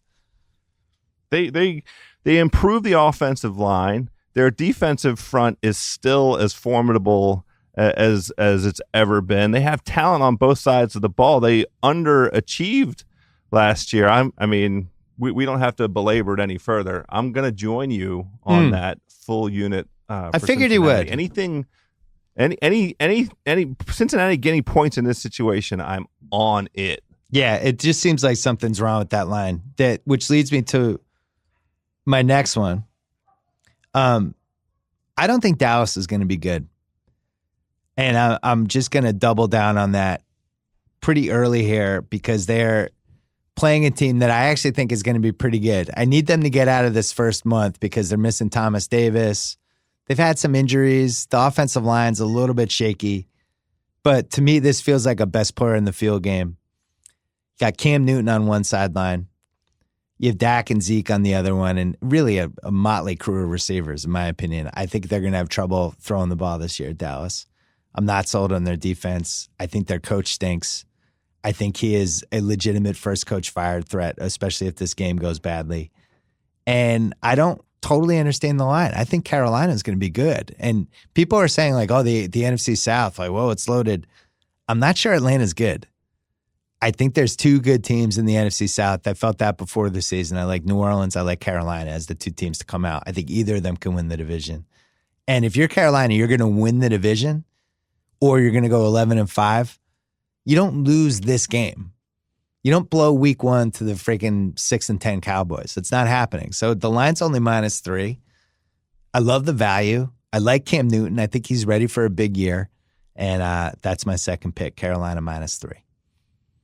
So I agree that there's value in this pick because of how bad I think Dallas is going to be this year. I don't agree that Carolina is going to be good. I don't think that they're going to win. I think their ceiling is 9 wins this year. They replaced both their coordinators on the coordinators. Sides of the ball, obviously. Yeah. And I do subscribe to the theory that this division is a murderer's row, and they play a terrible schedule this year. They have an incredibly difficult schedule. The entire NFC South, those 4 teams, I think Football Outsiders has them as confronted with. Somebody has them as the 4 most challenging schedules in the NFL this season. But I think Dallas is going to be a train wreck. The only thing about Jason Garrett, his first coach getting fired, is he clearly knows something about Jerry. He has something on Jerry Jones that has prevented him from getting fired already. So I wonder what it could be. The only reason to be worried about it. But yeah, on the offensive side, those injuries, the reason that Dallas was able to do smoke and mirrors the previous year was because of that offensive line. Now we're going to see that line is hurt. I don't know one guy skill wise other than Zeke Elliott that you would say is an upper echelon. I mean, I think we saw tons of Dak Prescott last year where they said, go ahead and throw the ball, and he couldn't throw the ball. He wasn't accurate. So I'm with you. I like this I like the situation of it. I like Carolina at home, the home opener. 3 points or less is great. I'm going to join you on that one. I don't mean to cut your legs house out. We've been friends for 30 years. I've heard this Carolina schedule argument made, and I've heard this NFC South gauntlet argument made. I'm going the other way. I actually think they have an easy schedule. I don't think Tampa's good. I think Atlanta's completely overrated. They're playing the NFC East, which, as we saw last night, has a chance to be the worst division out of the 8. Like, Philly might go 9-7 and win that division. I don't like any of the other teams. They're also playing the AFC North, which has Pittsburgh, Cincinnati, Cleveland. Who's the 4th team I'm playing? Oh, Baltimore. I don't. That's why I think Cincinnati has a chance to steal that division. I don't think that's a particularly strong division either. And then really the gauntlet for them is the last 3 games. They're home New Orleans, home Atlanta, at New Orleans. But before that, they have the 4 weeks before that at Detroit, home for Seattle, at Tampa, at Cleveland. It's a pretty nice stretch. So, they were 11-5 last year. I just think they're undervalued. And I honestly think people are tired of Cam Newton is what is for me like the red flag of this whole thing. It's almost like with where Westbrook is now in the NBA, where people are just like, I love that. Westbrook. I heard you make that comparison. It's just I think it's very accurate. Like it really is. We both think OKC is a contender this year, and I don't know if people realize that they might have the best chance of anyone in the West to dethrone or at least give Golden State a series. I think they're as good of a position as Houston is now. But anyway. The comparison with Westbrook works for me because it feels like there's a public phoniness to both Cam and to Westbrook, just in terms of their persona. I mean, Westbrook maybe is not phony. He is relentlessly surly, but does not, show up and make nice. And when he does make nice, it doesn't feel that authentic. And we constantly are confronted with, two sides of Cam. He's the classic Batman villain, Two-Face. On the one hand, he's jovial and laughing, and he's playing with kids, and he's doing charity work. But on the other hand, we see him as a crybaby so often. And we just don't know. We don't trust. The American sporting public does not trust a lack of authenticity, and that's where both those guys come out, I think. You know what though? I thought for Cam, he went a long way with me with that Kelvin Benjamin video.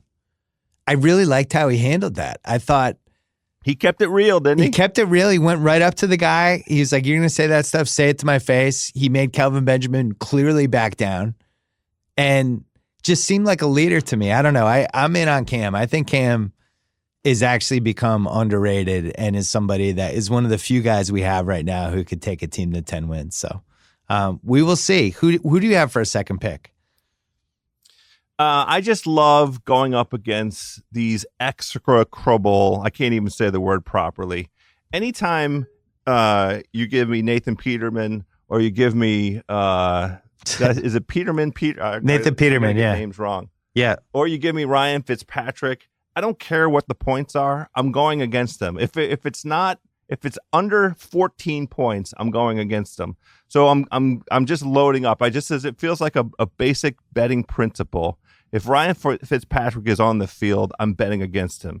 If Nathan Peterman's on the field, I'm betting against him. And as long as it's under 14, it feels like value to me. So those are two plays just right away. I can't get to the book fast enough to place those two bets. So you have Baltimore is against Buffalo, and the line it's Buffalo at Baltimore. The line is 7.5. New Orleans, it could be 10.5, and I would take that. New Orleans 10 over Tampa and Ryan Fitzpatrick at home. So you like both of those. New Orleans at home against Ryan Fitzpatrick. Yes, please. It's interesting. Much more. I was looking at both of those. I don't know what to make of the Ravens, but Ravens at home have been pretty reliable no matter what kind of condition their team is in. I'm with you. I think Buffalo is the worst team in the league. The thing that scares me is that everybody has said Buffalo is the worst team in the league. And they're going into this Baltimore game, and Baltimore's a good home team. People actually think they might be a little better than some other people expect. Why isn't the line higher? It's Nathan Peterman on the road in Baltimore, a place where Baltimore wins almost all their home games. Why isn't that line 8.5? Why isn't it 9? Why only 7.5? You know why? Honestly, I think we're paying a Flacco tax. I think we've seen enough of Flacco. I mean, I think it's right to be skeptical of Baltimore this season because they're going to go through this transition. This is it for Flacco, and I don't think that it's going to end well. And I think the only reason this isn't double digits is the Flacco tax. Well, fucking Trump, the Flacco tax, all the shit he's pulled. It's really ridiculous. If that Saints line gets down to 9.5, I think there's a really strong 3-team 7-point tease to be made with the Ravens, Saints, and the Rams. Because I think the Rams is basically a free game this week. You just put the Rams. I totally agree with this. Put the Rams with anybody, and you win. In fact, I'm doing that as my last bet. I am putting my third bet, and this is a half unit, not a full unit. I like the Bears. I can't believe I'm saying this. I like the Bears plus 260. I'm sorry, plus 250. What? The Bears plus 250 to win in Green Bay. I'm putting a half unit on it. I'm taking a flyer. Now it's thoughtful. I understand the impact of Khalil Mack, and I love Mays. I mean, there are many beloveds at the Ringer. Baby Bear Mays is among them. He came on House of Carbs last year, and I still get tweets from people who go to Chicago and give shout outs to the fantastic Pequod's pizza that he recommended. But get the GTFO. Mitch Trubisky. They put him in the most conservative offense in the history of National Football League last year. They tried to let him only throw 8 times a game. Why do you think that is? I'm listening. I'm it's a question. I don't have a counter. What is different about Mitch Trubisky? What has changed for him that's going to? I know they have a different coach and a different coordinator, but if he can't throw the football, and there's no evidence that he can, how are they going to go into Lambeau and beat Aaron Rodgers? I hear your points. I have the. It's a 1 point. I have the Bears plus 250, parlayed with the Saints minus 500. It takes me to plus 320, and I like their defense. I don't care if it took you to plus 3,020. It's just say goodbye to that money. I like their defense. I like the fact that something weird is going to happen with one of these games. Everybody has just penciled in the Packers. It always does. Everyone has penciled in the Packers as a contender. Like, and it reminds me a little bit of what happened with the Raiders last year. It was like, the Raiders will be in the playoffs. It's like but that's disrespectful to Aaron Rodgers. Well, hold on. You just compared. I know, but hold on. With the Raiders, it was like, well, Derek Carr and Khalil Mack, and it was like what Rusilla said, and the other guys. It was like, well, who are the other guys? It's Derek Carr and Khalil Mack, and then you go, and it's like there's nobody on the team. I think with the Packers, people have convinced themselves that if Rodgers hadn't gotten hurt last year, this Packers team would have been so-and-so. And I don't know. I'm just not sure. I convinced myself of that. Aaron Rodgers, the best quarterback in football. He's 35. He's had a couple big injuries at this point. I don't love any of his receivers right now, except for Devontae Adams, who had 2 concussions last year. Jimmy Graham, when was the last time Jimmy Graham meant something to you as a football fan? Like 4 years ago? He's going down the line. It's remember, Rodgers is a kingmaker. He makes stars out of bums. Great. I just think I believe in this Bears defense. I think they have enough weapons with their skill guys that they can put Trubisky kind of in a box and just be very, very careful with him, take no chances, try to keep the ball and get first downs, run a couple trick plays. And when it's like 3rd and 11, you don't have him drop back and throw down 20 yards downfield. You just, you have him manage the game, House. He manages the game. He runs around, he sprints. He does stuff.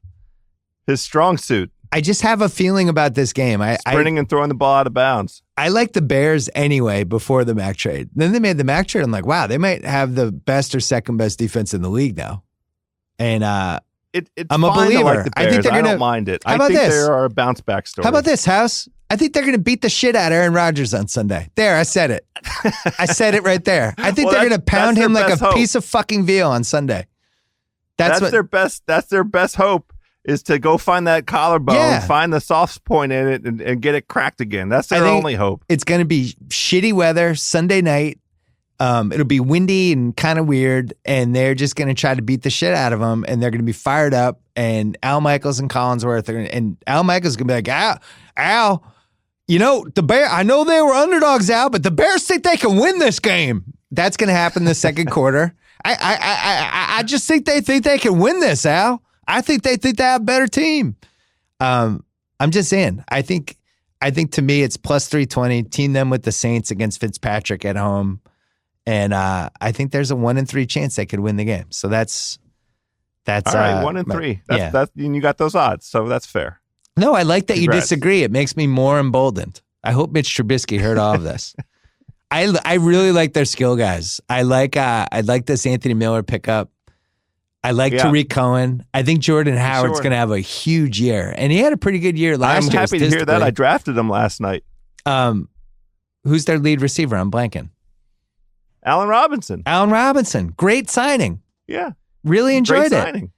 I like Taylor Gabriel. I thought he had some moments on Atlanta. I Trey agree Burton. with everything that you're saying. I'm prepared to recognize the improvement that they've made, and I applaud them going into free agency and grabbing some real skill players in areas where they needed to improve. I mean, good for them. Good. The good people of Chicago deserve a competent football team. I just don't think we're going to see all of that come together in game one. That's all. Okay. Well, I will remind you before I let this go. In week one, there's always one team that, oh my God, where'd this come from? And I'm going through the list, and this seems like one of the logical candidates. I think another one could be the Texans going into New England. I'm not saying this will happen, but the Texans going to New England, and Deshaun Watson's awesome, and they beat the shit out of Brady and look like a contender. There's going to be one team that we don't expect that after Sunday night, we're going to go, they look like a contender, or wow, they might be a playoff team. And I keep coming back to the Bears. I think that might be the team. Yeah, the one that fits that description for me is Denver, who I think may just beat the crap out of Seattle. Yeah, I wanted to talk myself into them, and then I read that article about Elway and the 16 and 17 drafts and how bad they were and how they just basically dumpster fired 2 straight drafts. I don't know how that helps them for 18. I don't disagree, and we're in the thing that the lesson the Eagles taught us last year is how crucial depth is. at every position. But I just think Denver still has enough talent on both sides of the ball. They had a quarterback problem for 2 consecutive seasons. True, and we like Case Keenum. I think that Minnesota made a grave mistake in not just letting Case Keenum go, but replacing him with Kirk Cousins. They're going to find out exactly what Kirk Cousins. I saw some commentator write, I don't remember who or where in the previews. Well, we're really excited to see Kirk Cousins' ceiling in the red zone. He's going to have a lot of opportunities with the Minnesota team. Let me tell you, just sit tight. Just sit tight. There's a famous play that with Kirk Cousins at the end of a game against the Eagles 3 or 4 years ago. Just wait and see what kind of Einstein Kirk Cousins is inside the 20-yard line. Minnesota fans, I just prepare yourselves. That's all I'm going to say. I'm not going to, it's the beginning of the season. There's no reason to be overly negative, but I'll tell you this. Alex Smith is an enormous upgrade over Kirk Cousins here in Washington, D.C. Yeah, I've completely talked myself out of Minnesota making the playoffs. I think Kirk Cousins is going to cancer them. They're very good. I still think they're going to make the playoffs. They might win 10 or 11 games, but they're going to be held back by their quarterback. The point I was trying to make with Denver is they too were held back by just, not even replacement level quarterbacks. And they had people playing quarterback in Denver that didn't belong on an NFL field, and they are no longer on an NFL field. I think Case Keenum was damn good last year, and all the advanced metrics bear it out. And I think Denver still has talent on both sides of the ball. That's the one that I have circled in terms of, oh wow, they may be back, and also, oh wow, Seattle's going to have a tough run this year. I tried to get there. I'm picking Denver in our picks poll. I just can't get there mentally with Denver reading it. I wish I had never read that article about the drafts. I think Chicago makes the playoffs, and I think there's one spot left for Green Bay or Minnesota, and I have no idea which one of those two doesn't make it. But I have Carolina and New Orleans making it. I have the Rams with the 1 seed, Philly 9-7, 10-6, something like that, and then Chicago making it either as a wild card or division champ. I don't know, and then one of those two, Minnesota or Green Bay. I think that's where we land. I have one more bet. This is my big bet. Oh, let's hear it. I'm going 1.5 units on this house. Wow, that's a big one. Yeah. Rams minus 210. Saints minus 500. Parlay, a parlay. Yeah. Minus 130 when you team those two babies together. It's nearly even odds almost. Yeah. And I think the Raiders are going to be awful. I think John Gruden is going to be memorably, historically bad and a potential train wreck. I've already promised to eat, I said cow testicles the other day on my podcast. The cows don't have testicles. Bull. I meant bull testicles. Whatever brains are, I've never had brains. I will eat brains on this podcast if the Raiders make the playoffs. I'm not going to have to worry about doing that because the Raiders are freaking horrible. Oh, and John Gruden's going to be awful. It's a delicacy. Sweetbreads are wonderful, so I'm not going to let you off the hook with that. No thanks. You have to eat Goodell's testicles. That's where it ended up with the cuz. I listened to that podcast. Yeah. Well, I'll do that too. I think the Rams just fondle them. That'll be enough for me. Just a fondle, a tickle. The Rams go 13-3, 14-2, something like that. I think they have the most talent. I believe in the coach, the skill guys, the defense, the whole thing. And I think this is a line that should be 4 points higher. I think they should be favored by 8.5, not 4.5. So I think there's a case to be made. Just bet the 4.5 too. But I just like the money line combined with the Saints against Fitzpatrick. To me, that almost feels foolproof. And I'm going to 1.5 units on that. So there we go. I hate using words like foolproof. I know. By God, that's why I was careful. Have been fools. We've been fooled and fools many, many times when it comes to these selections. But I adore this first week money line. Just pick the better team. Yeah, just go. It really doesn't. It feels like something extraordinary would have to happen. And just make talent picks. I might put one more team on that parlay and get myself plus odds. Who is it? The Baltimore Ravens. Because I just can't abide the idea of Buffalo going down to Baltimore. I would do that. Pulling out. I would do that with you, but that would break one of my rules in life, which is don't put Joe Flacco in a 3-team parlay or tease. So sadly, I can't join you on that. It's a good rule. It's a good rule. It's a good rule. It's just a good blind rule to stick by. Because you can get sucked in with the Ravens. Oh, they're home. And then, it's like, let's go to Baltimore where Joe Flacco's throwing another pick. And you just wow, my 3-team tease is in flames. And I knew better. Why did I do that? So I'm not joining you on that one. That's fine. And I look, these rules are there for a place. You guys last year very strenuously tried to talk me out of a huge bet on Andy Reid in the playoffs, and I wouldn't listen, and I broke the rule. And you know what I did? That was horrible. I lost money. That was goodbye money. That was really sad. That was sad. We're too old for that to happen. Harrison Butker. House. I'm here. A pleasure as always. House of Carbs. Subscribe now.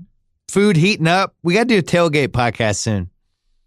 Yeah. Thoughts. We're gonna have a couple good shows coming up. We might talk about the Minnesota State Fair, the largest state fair in the United States of America.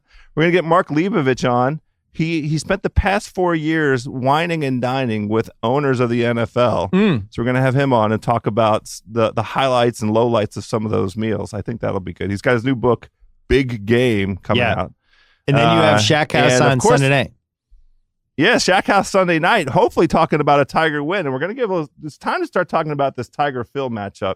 Are you aware? I'm aware. That this matchup is taking place on the day after Thanksgiving? Yeah. Yes. There's an anniversary there. Oh, I didn't even think of that. Holy shit. So remember, they're trying to do this thing, Phil and Tiger, about trash talk and all this kind of stuff. Let me put this to you. You and I have been friends a long time. We're much better friends than Tiger and Phil. They're probably more like you would call them professional acquaintances, although they seem to be pretty chummy. But they're holding open this idea of the trash talk being a little bit spicy. Do you think that there's any possibility that Phil walks up to the first tee and says, "Happy anniversary"? No. That's over the line, right? I think Tiger would hit him with his driver, which would be the first thing he hit with a driver all year. Thank you. I'll Phil wouldn't show up with a bag with a big logo of a fire hydrant on it, right? Phil wouldn't do that. What if Phil drove in in an Escalade? He drove to the tee. Wasn't that the car Tiger was driving? An Escalade with a 9-iron sticking out of it. I mean, or with an Escalade with a fire hydrant attached to the front. This is rough. Rough times for Tiger. Pretty good. Maybe drops the BlackBerry on the tee. Like, hey, you left this. I mean, what about just play the recording? Like have that recording. What was the girl's name? Rachel, Melissa, it's Tiger. I need you to do this. Oh, yeah. Huge, quickly. Huge, quickly was great. Man, maybe what if Tiger's listening to this? Now we're hurting his self-confidence. We got to stop. Oh, no. Fortunately, there's no chance Tiger's listening. Well, I shouldn't say that. No, he's not listening. Let's be honest. Joe House, good. A pleasure as always. Thanks for Friday rolling with me. Talk to you soon. Let's go Mystics! Thanks so much to ZipRecruiter. Don't forget to go to ZipRecruiter.com/BS. Thanks to TheRinger.com and the Ringer Podcast Network. Don't forget to check out all of our stuff, including the new Ryan Russillo podcast, Dual Threat, and the Ringer NFL show. Thanks to Starbucks Double Shot. Starts with bold Starbucks coffee, blended with milk for a smooth, creamy, delicious flavor, enhanced with ginseng, guarana, and B vitamins. I know I need energy around 3:30 p.m., 4 p.m. every day. Need a little friend, need a little pick-me-up. That's Starbucks Double Shot, energy to do things you actually do. Find it in your local convenience store. And thanks to Campaign Monitor, again, when it comes to email marketing, so much more goes into creating smart and effective campaigns than what meets the eye. Campaign Monitor created an easy-to-use email marketing platform complete with mobile-friendly templates, a single drag-and-drop email editor, award-winning 24/7 customer service. It's used by more than 250,000 businesses worldwide. Try it without spending a dime right now. My listeners can sign up for their free trial today. CampaignMonitor.com/BS. Again, CampaignMonitor.com/BS. Enjoy the weekend.